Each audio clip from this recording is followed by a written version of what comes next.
Boga, selamat datang di channel YouTube Warta Bogasari dalam program Ngobrol Bareng. Ngobrol merupakan program podcast dari Warta Bogasari terkait perusahaan Bogasari dan karyawan yang ada di dalamnya.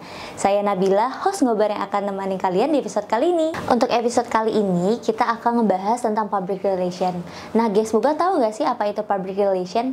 Jadi, public relation adalah bagian komunikasi yang dilakukan oleh suatu perusahaan untuk membangun citra positif ke masyarakat luas. Kira-kira apa aja sih kegiatan yang dilakukan dan apa aja nih program yang diadakan lalu dikomunikasikan oleh public relation.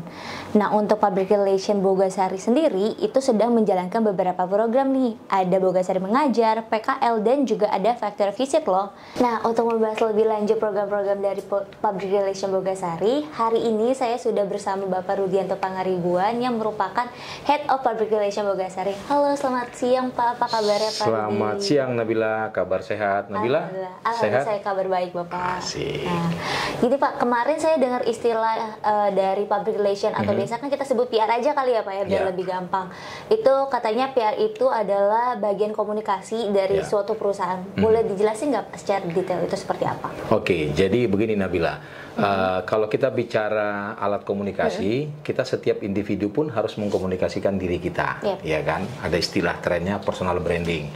Nah, apalagi kalau kita bicara tingkat selevel organisasi perusahaan, tentu harus punya alat komunikasi atau punya istilahnya yang sering juga disebut corong komunikasi, yang memang berfungsi untuk mengkomunikasikan akan aktivitas-aktivitas perusahaan yang dengan sasarannya adalah untuk internal, ya, artinya karyawan sendiri, manajemen, dan juga untuk ke eksternal. Eksternal di sini terlebih utama dalam bicara stakeholder, pemangku kepentingan. Nah, itu fungsinya dia, kenapa harus ada. Diri kita sendiri pun harus kita komunikasikan, apalagi kita bicara tingkat perusahaan, gitu kira-kira. Oh, baik. Nah, kalau untuk program dari Public Relation Bogasari sendiri itu ada apa aja Pak saat ini? Kalau bicara program dari Public Relation itu, tetap tujuan utamanya adalah bagaimana hal-hal yang dikomunikasikan itu dapat memberikan nilai tambah, tidak hanya membangun citra satu perusahaan, tapi dia bisa memberikan nilai tambah terhadap perusahaan, terutama nilai tambah secara bisnis. Nilai tambah secara bisnis itu artinya masyarakat, para pemangku kepentingan itu kemudian semakin yakin bahwa dia menggunakan satu produk dari satu perusahaan yang memang punya hal-hal yang bersifat positif. Nah, maka kemudian kegiatan-kegiatan yang harus kita lakukan itu adalah kegiatan-kegiatan yang bisa membangun citra positif itu. Nah, tentu pada umumnya kalau kita bicara di eksternal, kegiatannya lebih banyak pada kegiatan-kegiatan yang bersifat CSR, ya, sebagai corporate social responsibility, di mana Bogasari sebagai bagian dari unit usaha Indofood punya 5 pilar. Ya, ada 5 pilar CSR Indofood, dari mulai peningkatan nilai ekonomi, lalu kemudian membangun sumber daya manusia, lalu kemudian kepedulian secara lingkungan, dan ada banyak hal lainnya. Nah, program-program yang kita lakukan itulah yang menunjukkan satu bentuk tanggung jawab sosial kita. Nah, yang mayoritasnya dalam hal ini adalah bicara di bidang pendidikan. Bicara di bidang pendidikan, tanggung jawab di bidang pendidikan, dan itu sudah kita lakukan dari semenjak di tahun 2000. Sudah lama berarti. Sudah lama, tahun 2000 itu kita mengawali dengan program satu edukasi kepada masyarakat, ya, terutama di sektor pendidikan, dari mulai seperti kegiatan kunjungan-kunjungan industri, yang walaupun dalam perjalanannya kunjungan industri tidak hanya untuk institusi pendidikan, tapi juga untuk masyarakat umum dari berbagai komunitas. Tadi kan ada pilar tadi peningkatan ekonomi dan juga untuk kepedulian secara komunitas, ya, itu yang kita lakukan komunitas. Yang tujuannya adalah kita ingin tidak hanya memperkenalkan bahwa Bogasari punya produk apa, tapi produk Bogasari bisa dibuat apa, ya kan? Nah, itu sehingga kemudian capai pada tujuan ada bisa memberikan peningkatan nilai ekonomi kepada masyarakat. Di dalam sektor pendidikan untuk bicara anak-anak siswa SMK misalnya atau mahasiswa juga memberikan tambahan pengetahuan ke mereka bahwa ada namanya tanaman yang disebut dengan gandum. Nah, bagaimana teknik pengolahan itu yang tidak ada di dalam kampus-kampus. Yang ada pasti teknik pengolahan beras, jagung, gandum tidak ada. Nah, itu menjadi satu kesempatan yang berharga bagi mereka untuk mahasiswa untuk belajar mengenal lebih dekat tentang makanan yang namanya pertanian yang namanya komoditas yang namanya gandum. Tapi tidak hanya untuk mereka, tapi juga untuk mahasiswa-mahasiswa jurusan teknik lain. Bagaimana penerapan ilmu-ilmu yang mereka dapat, misalnya anak-anak teknik industri, anak-anak teknik elektro, lalu teknik kimia, lalu teknik sipil, ada banyak. Ya, dari lingkungan, bahkan bagaimana penerapan ilmu yang sudah mereka dapatkan di kampus itu diterapkan secara industri. Nah, sumbangsi kita ini yang kemudian kita lakukan sebagai satu program di sektor pendidikan, itu yang kita kelola ya, dan kemudian kita komunikasikan sehingga memberikan nilai tambah. Ada satu kepuasan bagi mereka para masyarakat di berbagai sektor tadi yang merupakan bagian dari pemangku kepentingan kita sendiri. Program-program seperti itu di sektor CSR di bidang itu. Dan juga kita melakukan juga program-program yang memang lebih spesifik lagi ke belakangan ini ya, lebih ke anak-anak SMK yang kita sebut kemudian namanya dengan program ke Bogasari Mengajar. Itu. Baik. Nah, tadi kan Bapak sebut program Bogasari Mengajar. Ya. Nah, itu boleh nggak Pak dijelasin secara detailnya, itu programnya itu terkait apa aja dan tujuannya apa sih Pak adanya program tersebut? Oke, program Bogasari Mengajar ini kalau kita mau sederhanakan semacam bentuk pengajaran. Ini lebih kepada susulannya adalah untuk sektor SMK. Yang dalam hal ini SMK itu boleh jadi Nabila pernah dengar ada lagi tren di SMK itu dilakukan satu bentuk pemeringkatan secara sekolah status mereka ya, atau boleh kita sebut juga akreditasi, di mana mereka disebut sebagai SMK PK. PK itu adalah pusat keunggulan, SMK pusat keunggulan. Nah, SMK pusat keunggulan ini mensyaratkan dari pemerintah, mensyaratkan mereka harus melakukan satu pendampingan atau kerjasama dengan industri. Pendampingan dengan industri ini dalam berbagai hal, khususnya dalam hal pengajaran. Ada namanya pengajaran, ada namanya pembuatan kurikulum, ada kemudian namanya pelatihan, ada namanya pemagangan. Ya, pemagangan, pembuatan kurikulum atau penyelarasan kurikulum, lalu pengajaran. Nah, itu yang kemudian dibutuhkan oleh mereka pendampingan dari industri. Kita Bogasari sebagai satu pabrik yang memproduksi bahan makanan, maka kita tentu utamanya, bukan satu-satunya ya, tapi utamanya concern pada SMK PK yang punya jurusan Tata Boga. Gitu. Nah, untuk saat ini sudah ada berapa dan dari mana aja nih Pak sekolah atau universitas yang sudah ikut bergabung? Secara formal, kerjasama kita dalam SMK PK melalui program Bogasari Mengajar ini kita awali di tahun lalu, 2022. Oh, baru berarti ya? Baru dari SMK Negeri 3 Sukabumi. Nah, lalu kemudian di tahun ini kita memperluas ke daerah Jawa Timur, karena kita tahu di Jawa Timur juga ada pabriknya Bogasari. Kita kerjasama dengan SMK Negeri 3 Probolinggo. Nah, tapi itu secara formal. Ada dasar MOU-nya, ada legal standing-nya. Nah, dalam hal lain kita juga melakukan sebenarnya kerjasama tapi tidak berdasarkan MOU dengan SMK lain. Contoh dengan SMK Negeri 2 Cirebon, ya mereka, lalu kemudian dengan SMK Negeri 7 Tangerang Kota. Dan ada banyak SMK lain, sebenarnya SMK PK lain yang sedang antri. Nah, yang kita mau coba bangun ke mereka ada dua hal, bahwa bagaimana kemudian optimalisasi dari kami ini tetap berjalan, artinya bagaimana program Bogasari Mengajar dengan SMK PK ini berjalan optimal. Kita tidak mau menargetkan ngejar target, wah harus sekian banyak kerjasama, tapi kita nggak bisa melakukannya sepenuhnya. Kenapa? Karena tim yang terlibat dalam Bogasari Mengajar ini kan melibatkan juga berbagai departemen lain. Terutamanya di sini adalah teman-teman departemen yang dibilang di BBC, Bogasari Banking Center. Mereka juga punya pekerjaan-pekerjaan rutin yang harus mereka lakukan. Nah, sementara program Bogasari Mengajar ini identik dengan pengajaran. Nah, jadi kalau kita terlalu banyak jor-joran ngejar-ngejar kerjasama, tapi kita nggak optimal, malah nanti jangan sampai terkesan kerjasamanya disebutnya kerjasama bodong. Kerjasama tanda tangan tapi nggak ada kegiatan. Nah, kita nggak mau seperti itu. Nah, kita harus memikirkan aspek pelaksanaannya benar-benar bisa berlangsung optimal. Itu kalau kita sudah fix kerjasama, MOU tadi dua, yang dua tadi itu kita memberikan pendampingan ke mereka secara pengajaran. Ya, ada beberapa kegiatan di situ memang di dalam Bogasari Mengajar. Apa aja Pak?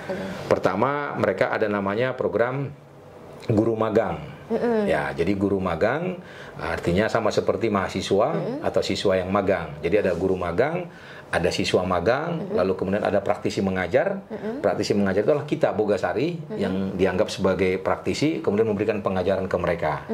Ada lagi kemudian penyusunan kurikulum, ya, membantu penyelesaian kurikulum. Nah, yang kelima kemudian ada juga dalam rangka pembuatan standarisasi SOP di mereka. Nah, di SMKPK ini khususnya Tata Boga, itu ada namanya satu kurikulum yang harus mereka jalankan, disebut dengan namanya TEFA Culinary. TEFA ini singkatan dari Teaching Factory Culinary. Jadi satu kurikulum di mana mereka punya unit produksi, mereka harus melakukan pengolahan makanan berbasis tepung terigu diantaranya gitu ya, dan mereka harus memproduksi dan menjual produk tersebut. Nah, sekolah-sekolah yang berhasil kemudian mendapatkan katakanlah status sebagai SMKPK, itu berhak mendapatkan bantuan dari pemerintah. Bantuan dari pemerintah secara peralatan, dalam bentuk peralatan, dan kedua juga bahkan pembangunan ruang produksi.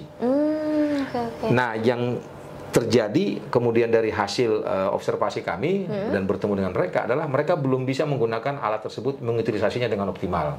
Butuh juga keahlian dari para industri ya, atau para praktisi. Nah, dalam hal ini Bogasari yang bergerak di bidang bahan makanan, dan kita bersyukur kita punya namanya Bogasari Baking Center. Dan Bogasari Baking Center itu bukan lagi hal baru di Bogasari, sudah lama, sudah dari tahun 81. Sudah lama, yang memang tujuannya dari awal spiritnya adalah memberikan edukasi ke masyarakat.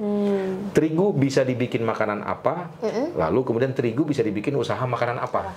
Nah, makanya nyambung dengan SMKPK, mereka harus menggunakan alat produksi dan ruang produksi yang sudah diberikan pemerintah, harus mereka utilisasi dengan optimal, dari mulai produk bahan makanannya sampai kemudian bicara penjualan. Makanya kita butuh pendampingan dari industri dari sisi kita. Itu sih. Baik. Nah, ada nggak sih Pak caranya supaya kita bisa ikut nih dalam program Bogasari Mengajar, mungkin untuk teman-teman di rumah? Terus apakah ada syarat-syarat tertentu untuk bisa ikut program tersebut?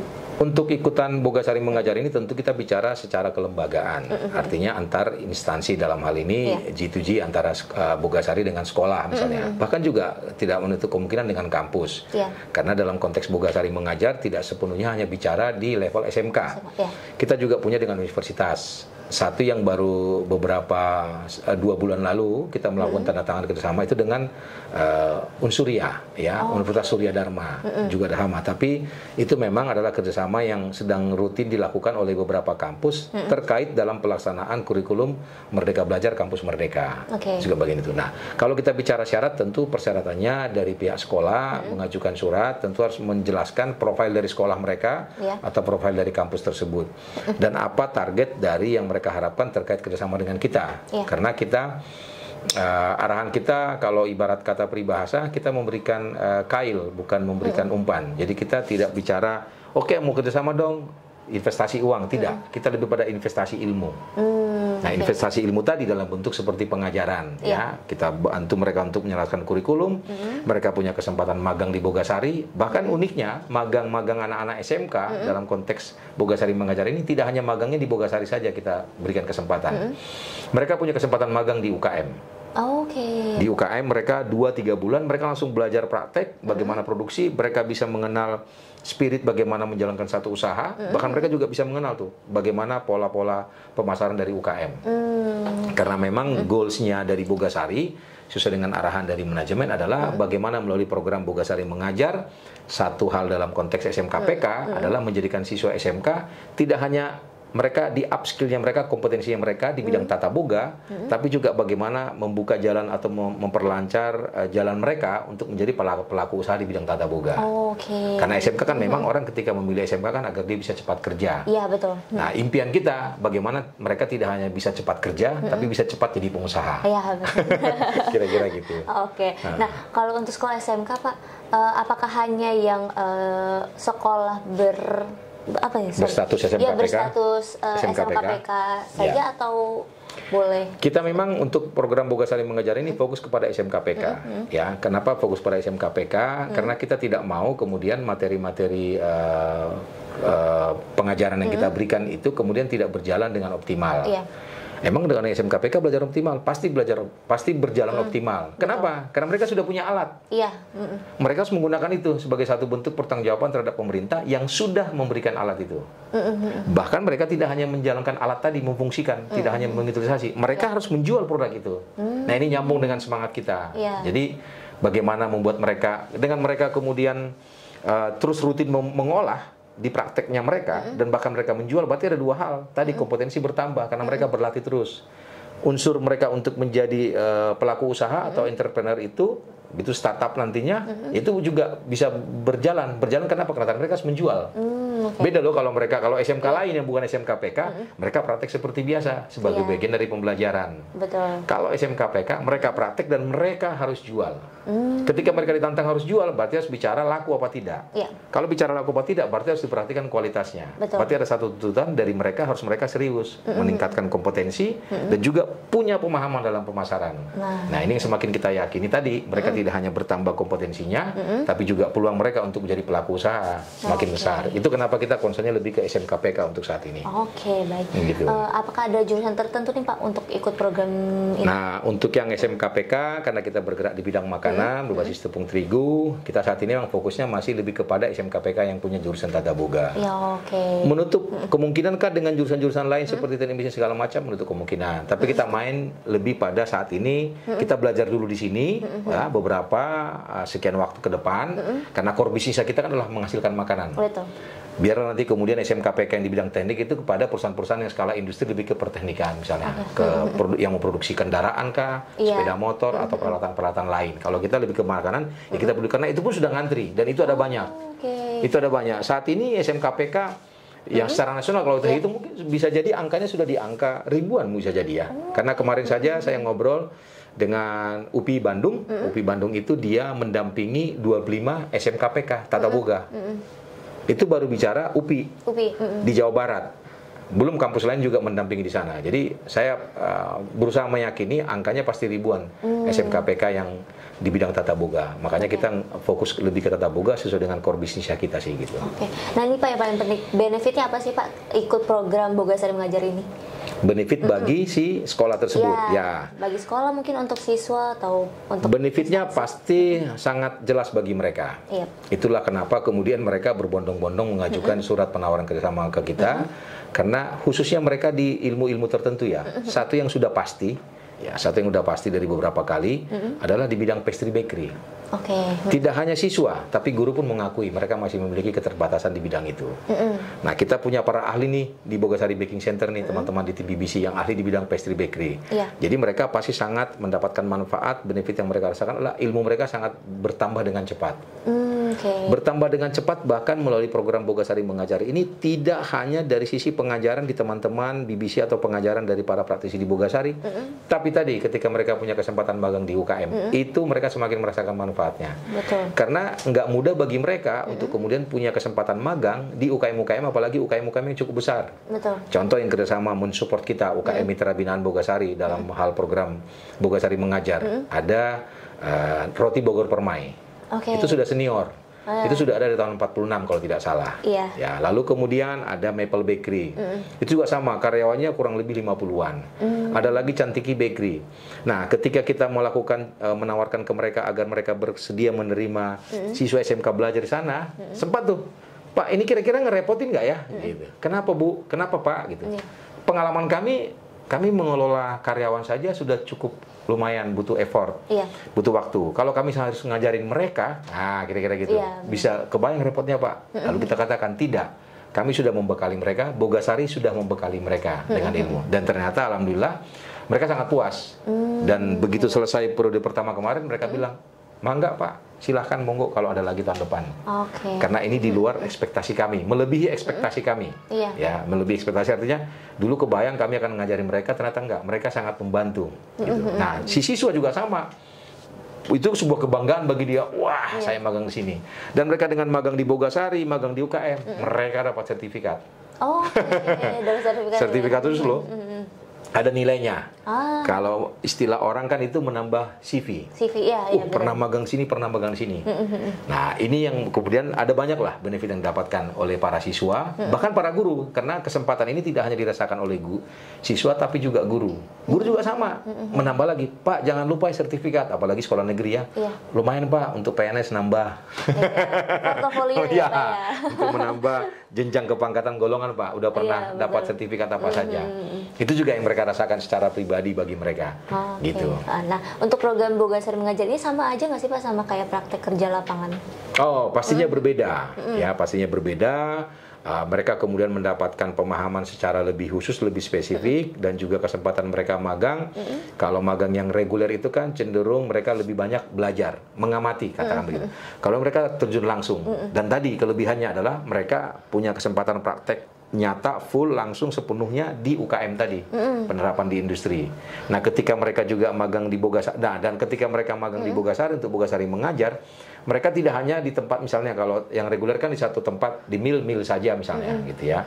Nah, kalau ini mereka khusus yang Tata Boga ini, maksudnya mereka punya kesempatan untuk magangnya di BBC. Habis itu mereka nanti rolling, mereka mengalami pemagangan di kantin. Jadi mereka tahu bagaimana pengelolaan secara Tata Boga juga untuk kantin dengan karyawan sekian, harus melayani segala macam. Terus mereka habis tadi, yang mereka langsung nanti ke UKM. Terus mereka mendapatkan induksi secara khusus, lebih menyeluruh. Dari awal produksi kita sampai ke akhir. Mereka ada pengenalan itu memakan waktu sampai 2-3 hari gitu loh. Jadi konsepnya agak berbeda. Mereka dapat kesempatan yang lebih untuk belajar banyak hal di Bogasarinya secara teori dan praktek itu. Nah, ngomong-ngomong praktek kerja lapangan nih Pak, kira-kira jurusan apa aja nih Pak yang boleh PKL di Bogasari? Kalau bicara PKL di Bogasari, seperti tadi saya bilang di awal, kita sudah berjalan di tahun 2000, baik PKL, praktek kerja lapangan, atau magang istilah lainnya, gitu, atau juga mengistilahkannya internship ya, mahasiswa dan untuk SMK.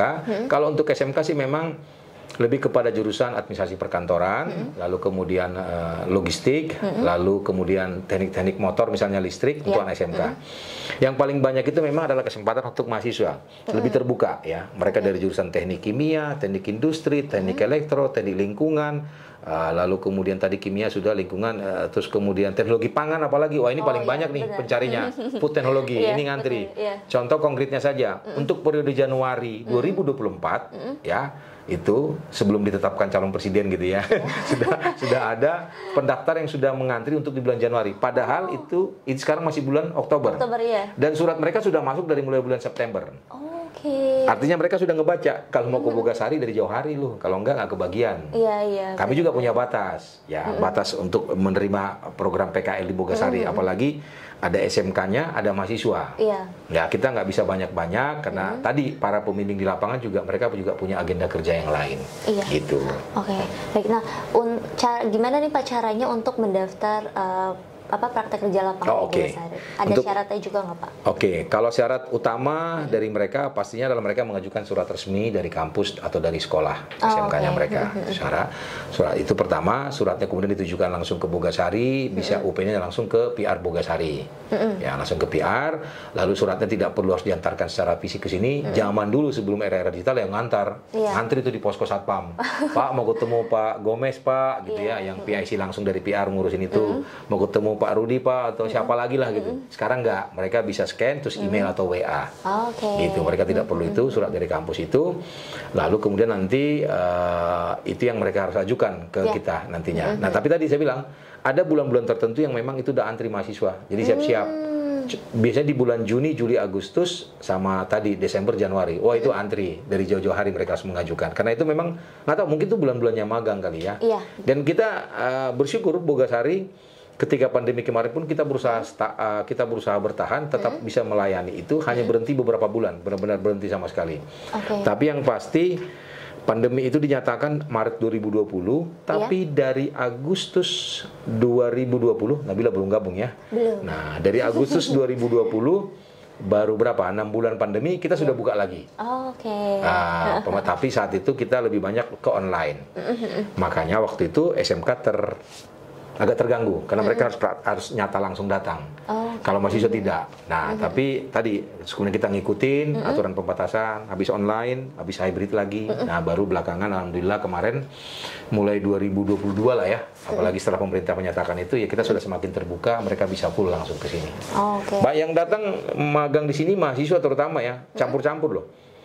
Kalau ibarat lagunya iklannya Indomie dari Sabang sampai Merauke. Ya, ada yang dari Sumatera, ada yang dari Kalimantan, ada yang dari Sulawesi. Mereka datang itu ada yang dari Sulawesi Selatan bahkan. Ada, Pak? Ya, walaupun mereka tahu padahal kalau ke sini kan harus keluar biaya kos. Iya. Tapi tadi ada satu pengharapan dan kerinduan mereka untuk pengen belajar langsung ke Bogasari. Oke, baik. Itu. Betul. Itu kira-kira. Nah, tadi kan Bapak juga sempat sebut ada yang namanya kunjungan Industri, ya, Pak? ya, betul. Factory visit Ya, Pak, factory visit. Nah, itu gimana sih Pak cara Nah, daftarnya?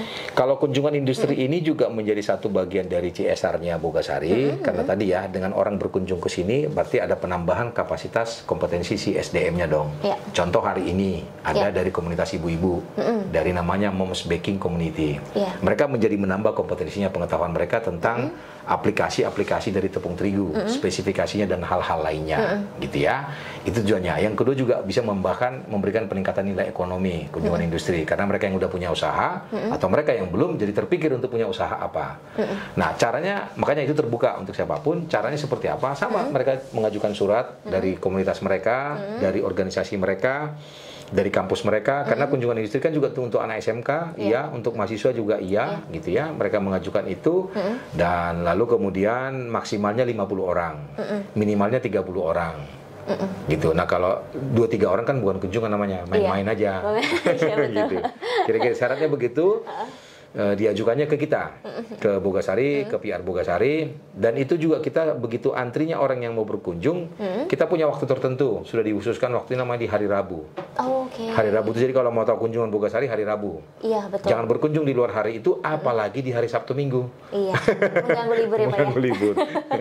Gitu. Oke. Gitu. Nah, pertanyaan terakhir nih Pak, kedepannya apakah ada program-program yang bakal dikembangkan oleh Public Relation Bogasari atau mau mengembangkan program-program yang sudah ada? Oke, kalau kita bicara mengembangkan program-program yang baru, pasti kita ada keinginan untuk mengembangkan program yang baru. Betul. Tapi khusus untuk yang program kita Bogasari mengajar sebagai satu program yang masih baru 2 tahun ini, kalau mau dibilang secara spesifik ya, di luar tadi yang bahwa kalau mau dibilang sebenarnya kunjungan industri dan PKL itu kan bagian dari pengajaran juga yang sudah berlangsung dari tahun 2000. Tapi ini lebih spesifik lagi, kita bicara SMKPK atau kampus-kampus yang mengajukan kerjasama dalam rangka MBKM, ya, Merdeka Belajar, Kampus Merdeka.